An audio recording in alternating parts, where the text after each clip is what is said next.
This evening, we're going to talk about Kingsley's show at the Lake George Arts Project's Courthouse Gallery, Living in Harm's Way, which is dealing with overfishing in our oceans. We're also going to talk about Kingsley's show with Kathy Greenwood from the Albany Airport Gallery. She's joining us as well.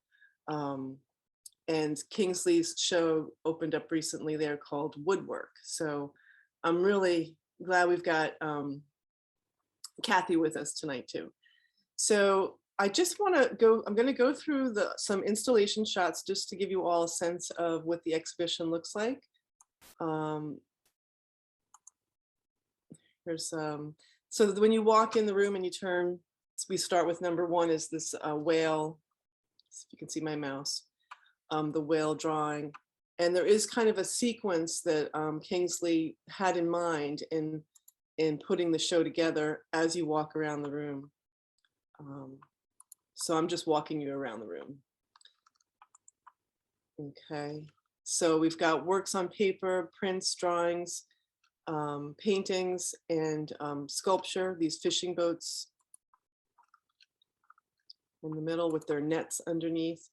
Also in that corner back there, you can see we have a video. Kingsley was able to get a permission from Greenpeace to show this video about this, at the time, the largest tuna fishing boat in the world. It's a pretty spooky video. It's only about a minute long, but it's pretty shocking. And here's another view. And here's a rather large drawing. So Kingsley, there you are. We're going to start with this one. Do you want to say something about this one just to get us rolling? This is called Oil. Okay, so I'd like to start with this. It's a bit cartoony, and it's an unfair fight. And I feel sort of that animals and fish are victims of our oversized appetite, where the biggest grab is the winner, with no thoughts of replenishing a resource we depend on. And I'd like to move over to the small watercolors of boats. So this is the north wall, and I have these small watercolors kind of showing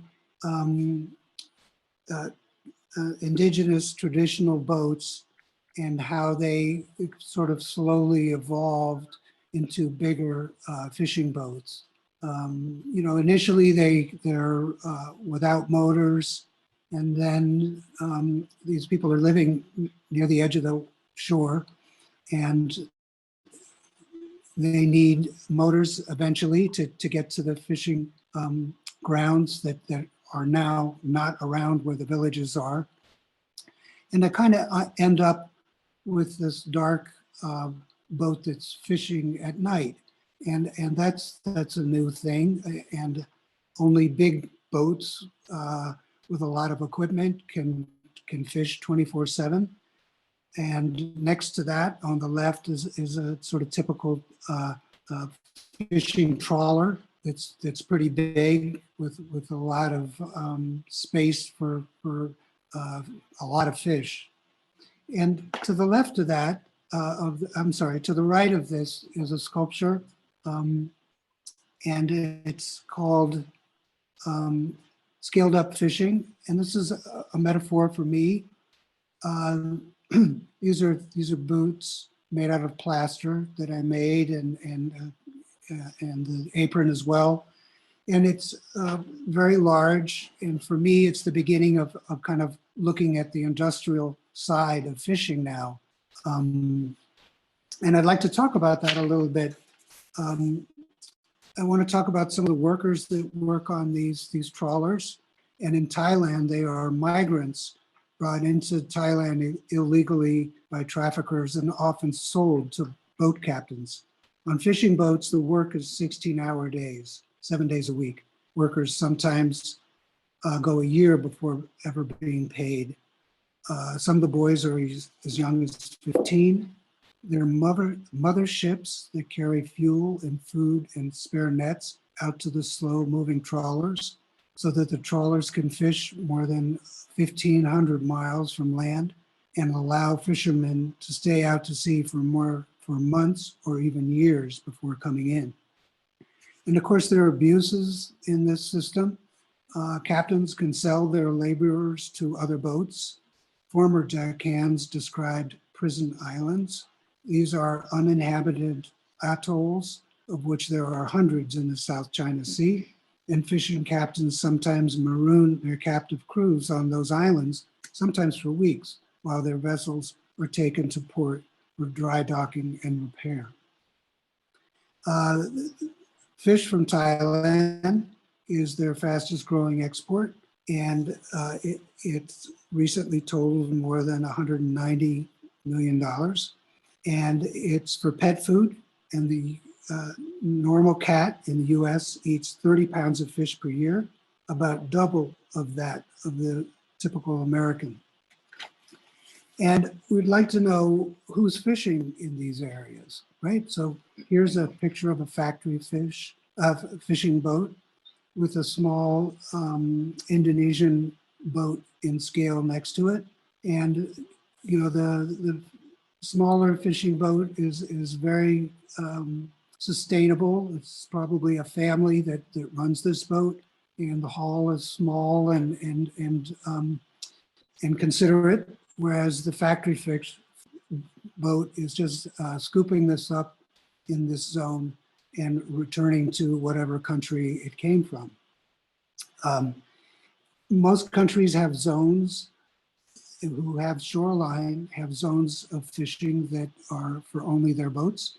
Europe, for example, has these zones, but there are no fish there anymore. They're fished out. So they focus their attention on small countries in Africa and bribing officials to get into those fishing zones. And that hurts their own fishermen who have to compete with these bigger European boats. Also, Indonesia is one country that is very adamant that people stay out of their zone. So foreign boats are, the Navy boards these foreign boats, arrests the sailors, fishermen, and sinks the boats right on the spot. So that is the way of fishing, and it's really tough. And on top of that, there are pirate fishing. So these are boats that work clandestine and don't use their GPS and are sort of off the radar. And one environmental group followed one of these called Thunder, and this was on Interpol's list of worst pirater.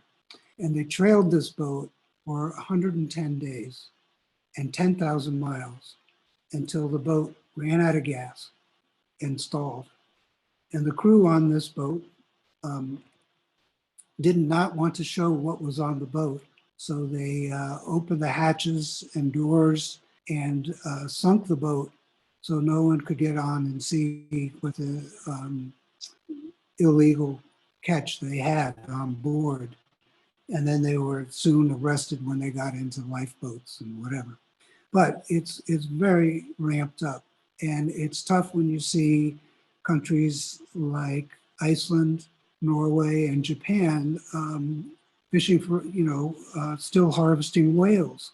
And Japan claims that they're doing this for scientific purposes. But in 2014, Australian International Court said, there's no evidence that you're doing any research here. We don't see any of that, and charged them of illegally fishing for whales. And Japan just rebuffed them and said, well, we're going to fish for 12 more years, and that's going to be 14,000 minke whales.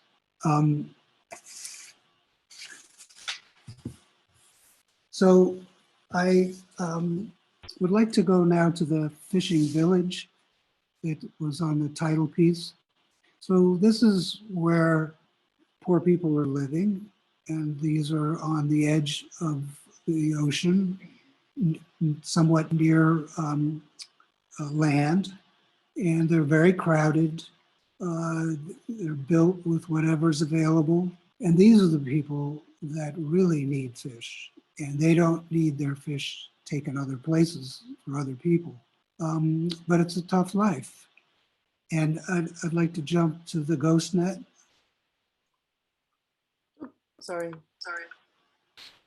So this is my interpretation of these ghost nets, which are nests that float in the sea and they're been cut, or just pieces of big, huge nets. Sometimes nets can be 10 miles long.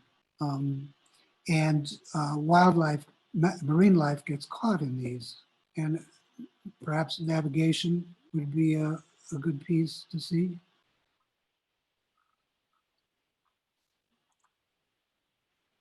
So here's a turtle. You can just barely see the netting, but it's trying to make its way through the seas. So that's what I am thinking about with this part of the show is having people kind of aware of these issues. The New York Times ran quite a few series of exposés on this. Here are some fishing boats, and I see these really is not the problem. These are the smaller boats, probably family run from generation to generation. The nets are big, and they're empty. That's the way things are going these days. And maybe I take a jump to talk about the show in at the airport. This now is called Woodwork, and Kathy Greenwood has put this together. And the first one I'd like to see. The first one I'd like to see is the venerable, vulnerable, irreverent, wrathful. Is that this one? Yes. Is that this one? Yep. So that's the one on the right. And that's in the Martin Van Buren Woods in Kinderhook. And this is sort of what I like when I'm off in the woods, walking the dog, and sort of looking at the woods. And if there are interesting trees like this, I take pictures of them with the iPhone and paint them when I get home. I make them large because these trees are large. They're quite big. It would take 3 or 4 people grabbing hands to go around this trunk. And also I thought it really had this amazing kind of portrait to it. This is nothing that I added to it. This is the way it was. And this is called Venerable, Vulnerable, Irrelevant, Wrathful. And I thought these were sort of the stages of deterioration in a way. It was one of several trees that were initially planted between a hayfield behind it and the woods that it is a part of. So there were maybe 5 or 6 trees of this caliber and nature and size that were originally planted. And this must be almost a 200-year-old tree. This is a big tree. This is a fraction of what it used to be. So I like these trees because they show a lot of grandeur for me, maybe an importance that's past, like, once grand, but now vulnerable, right? But still useful. They're insects and birds and small animals that live in and out of this tree. I'd like to look at setbacks for a moment, Laura. Got it?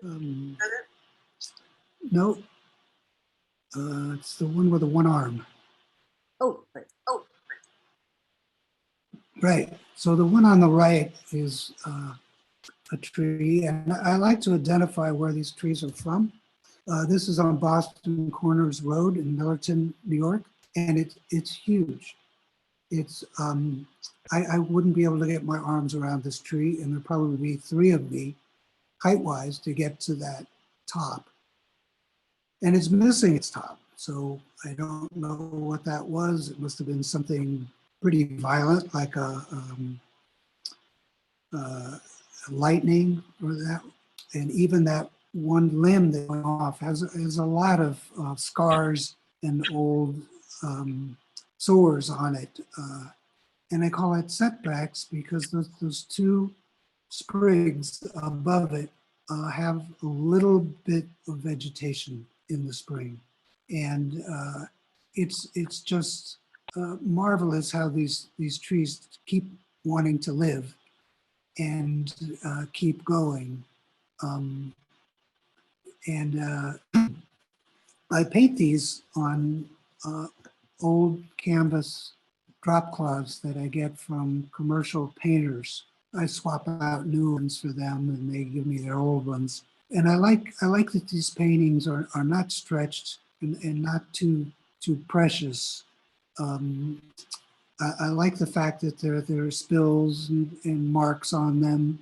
And when I sew them, they're usually pretty irregular because I'm not that good yet at it. And my friend calls them tapestries, which I think is a good name for them. Sorry about that.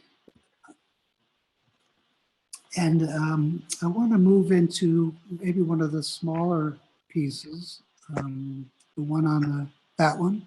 So that's called Nearing the End. And again, I give them the places they're from, and that's from Orana. And this is a piece that's covered with vines, it's poison ivy, and just this little bit of vegetation way off in the end. So they're all really interesting trees. They're not healthy, but they're still with us, and I think that's important. And they're really sculptural, I feel. And that's another thing. I am not really painting the backgrounds of these trees. I really like to kind of isolate them and show them as without the blur of background. And so they become more iconic for me and examples of their life.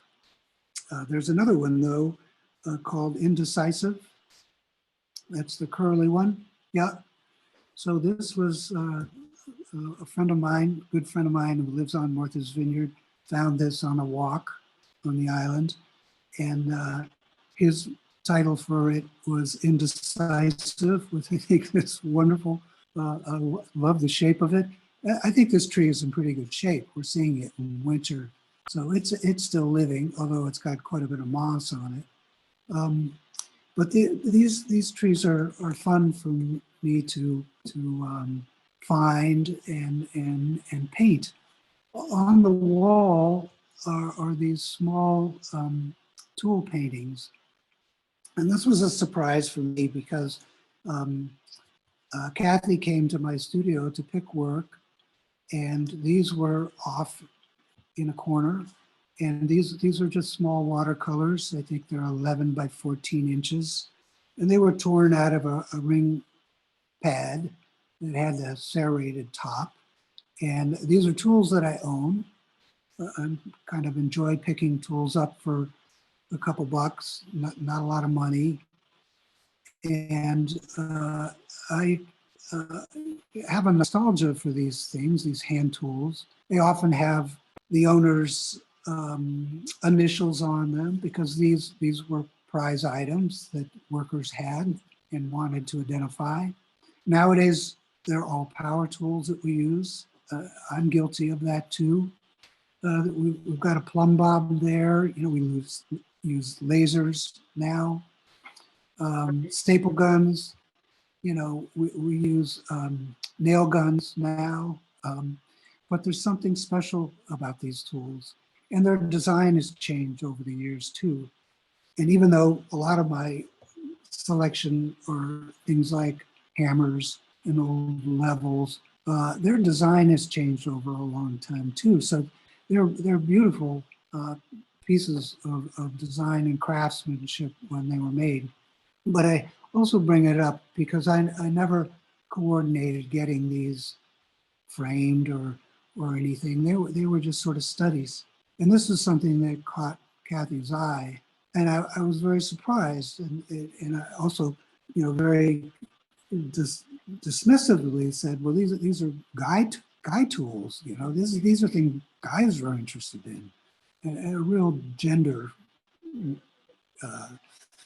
mistake. And Kathy just immediately corrected me and said, hey, I paint tools. I love tools.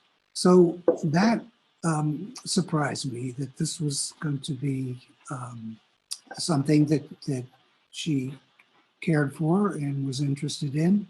And it brings me to talk a little bit about how artists perceive their work. I think we work in our studios, we're often alone. We make all kinds of different things, and some work and some don't. And I know for me, in the past, I would like to put everything in that I have without much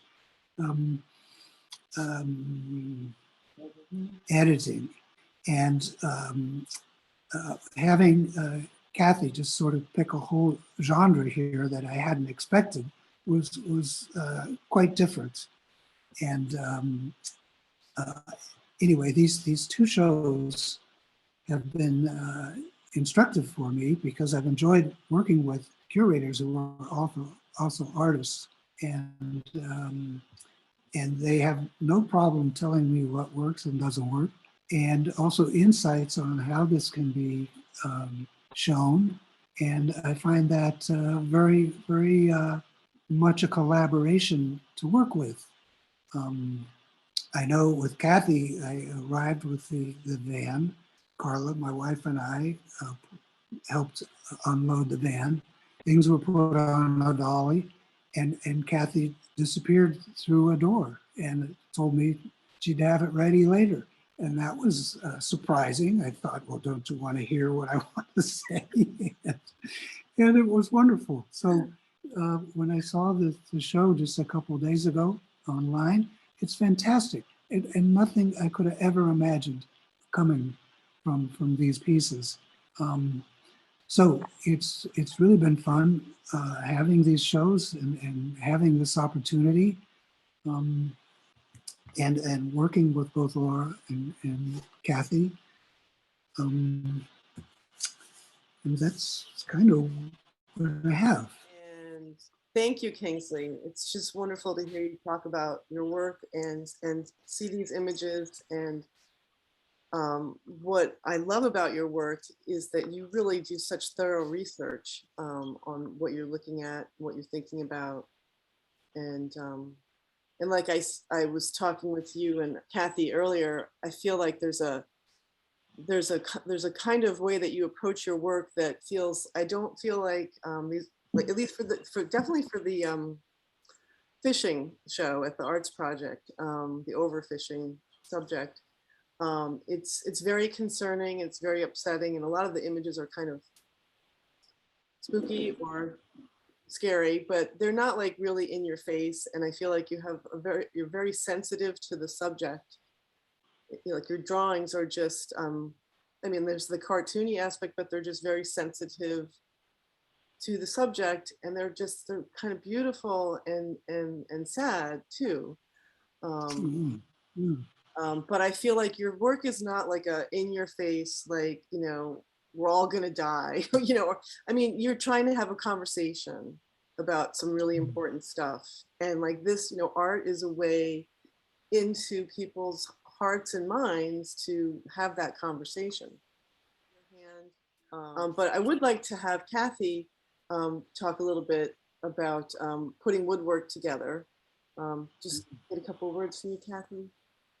Thank you so much for letting me join in the conversation today. I'm so excited about both of these exhibitions. And I think that one thing that's really evident, I'm sure to everyone, is the breadth of Kingsley's work. You know, when I realized that these were going to be concurrent exhibitions, I thought, oh no, oh my gosh, you know. But I think it's such a wonderful chance to celebrate how incredibly prolific this artist is, and to really get a chance to see the threads of thematic consistency and concern, the way he handles materials, in a way that we wouldn't have if the shows had been one after the other. So I'm just so thrilled to be presenting woodwork in concurrence with In Harm's Way. The show at the airport is in an exhibition space that's beyond the security checkpoint. And so that's wonderful for our travelers. It's a wonderful gift for them. However, it's not available for viewing to the general public. So I just want to warn people of that. If you would like to see the show, I would invite you to be in contact with me directly. You can certainly email me, kgreenwood@albany-airport.com, and I'd be happy to escort you to see the exhibition, give you a little tour. You know, always happy to do that. Or, you know, buy a ticket and get out of here. Go someplace warm. But anyway, just thank you, Kingsley, and thank you, Laura. There's so many things that we could talk about in terms of Kingsley's work, and his one thing I'm very interested in is his handling of materials. You know, he has talked a lot about the sort of conceptual framework of his work, but one thing that's always really attracted me is his sense of materials and the way he's attracted to a lot of found items to create his sculptures, and also that form the basis of some of the paintings. And so just to kind of, you know, draw your attention to his sense of materiality, I think is really fundamental to the success and consistency of his work. And maybe you want to talk about that a little bit, Kingsley. I've always wanted to work with things that had a bit of history to them. Mm-hmm. So I pick up pieces of wood or pieces of metal that I think can be useful later on, that look interesting. I like that part of the job. Fabric's another thing. I've used metal for some of the roofs of these little villages and things. Yeah, that's a big part of it.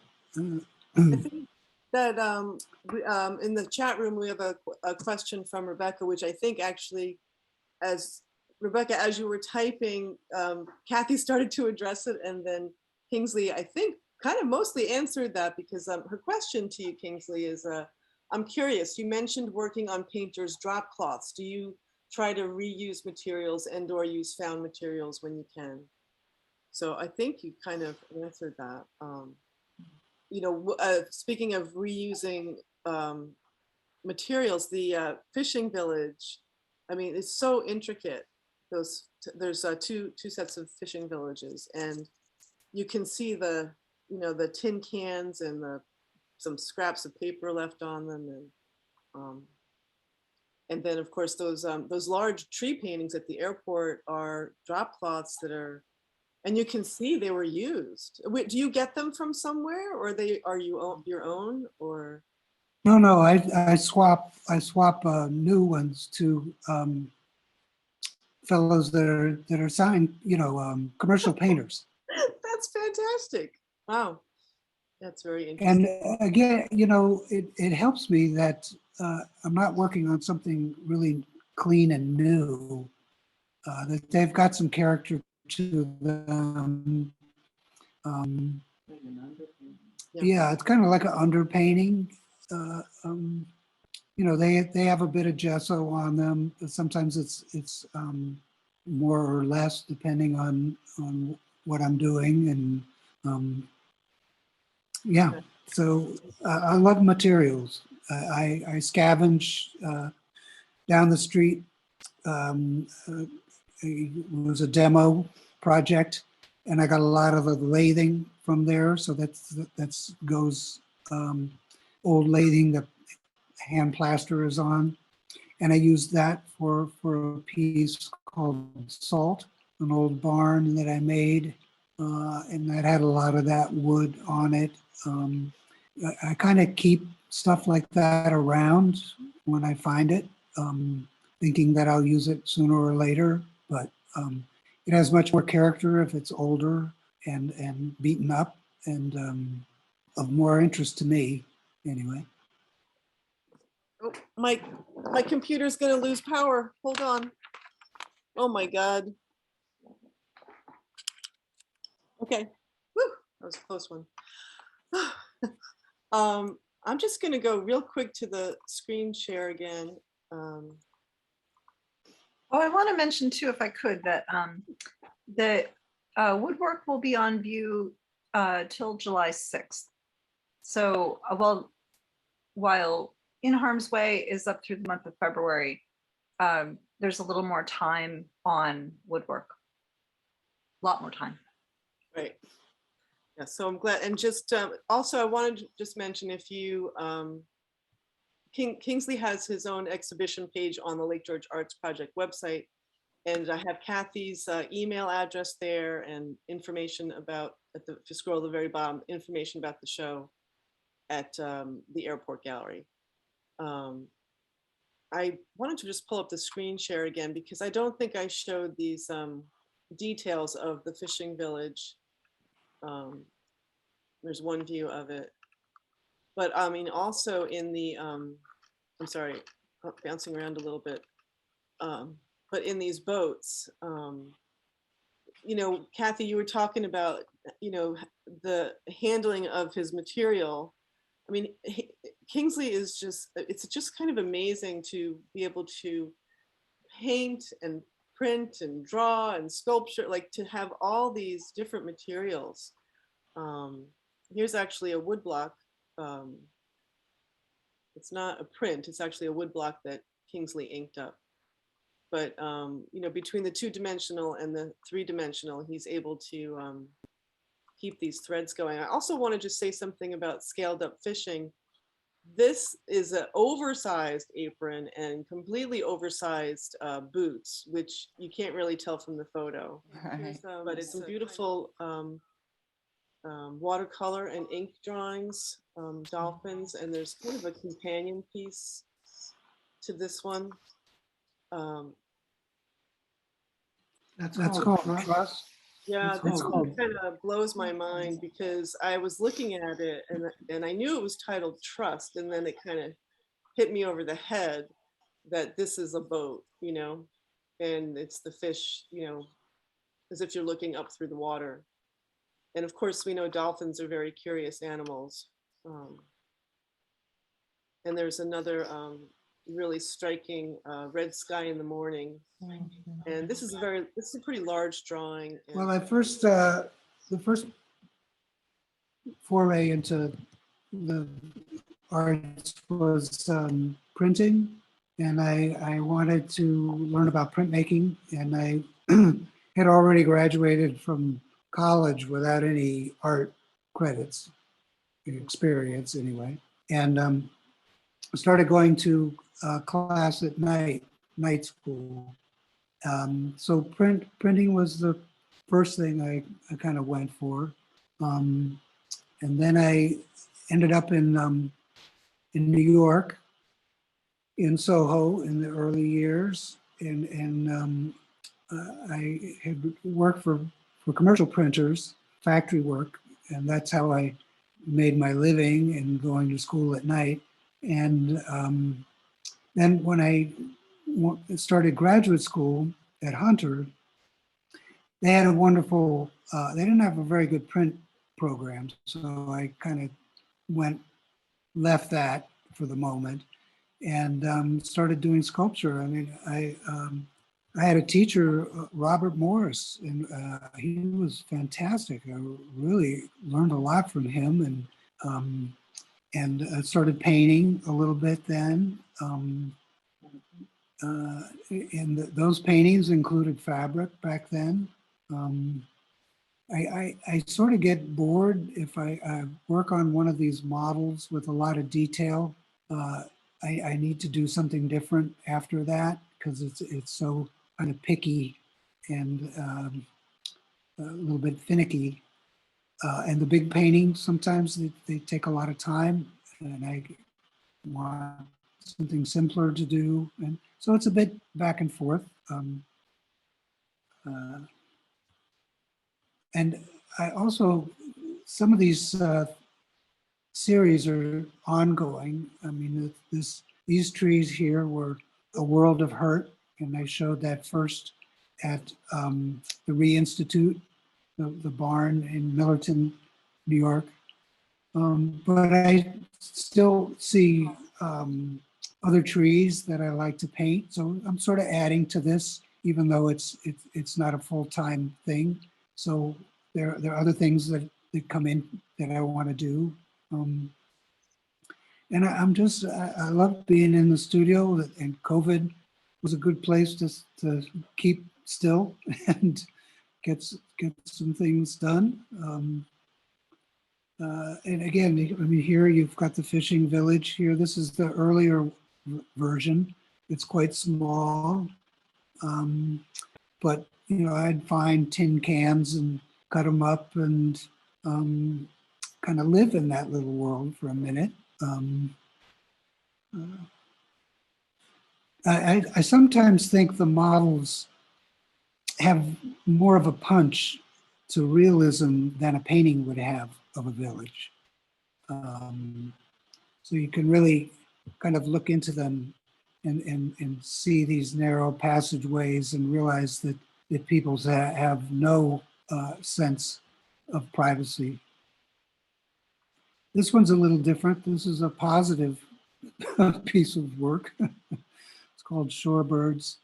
And this is thinking that if we were in a part of, if we were not in places like the Arctic, where you see these movies, these documentaries of just thousands of birds swimming, flying around, taking care of their young and fishing and coming back to roost in these cliffs. That was a positive thing. Just thinking that if we could stay away from certain areas, we could maintain, you know, we could leave this wildlife to continue. Question for you. Yvonne has, she stopped by on Wednesday. I was completely amazed by not only the artwork, but by the information collected regarding overfishing. It really is eye-opening to see the artist bring life to issues as big as this one to light. Love that you reuse, repurpose, and reuse materials. Great show. I just wanted to make sure I got that in there. And there's a lot of information on our website about the show.